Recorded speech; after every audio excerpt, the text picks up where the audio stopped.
this video I will show you how to fix when keeps restarting on Samsung Galaxy A53. Let's start the video. First of all, restart phone, just click and hold side power button and click on this restart icon.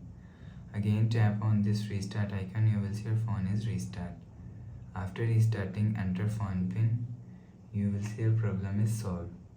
But if it not solved, if you want to fix this problem, so go to app library, scroll down and click on settings app. Now in setting, scroll down and click on software update.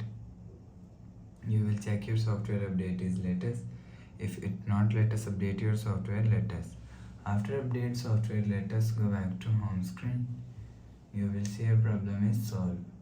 But if it still not solved, click on settings app.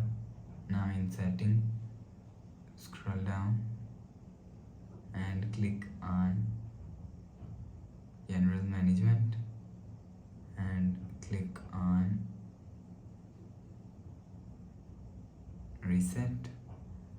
Scroll down and click on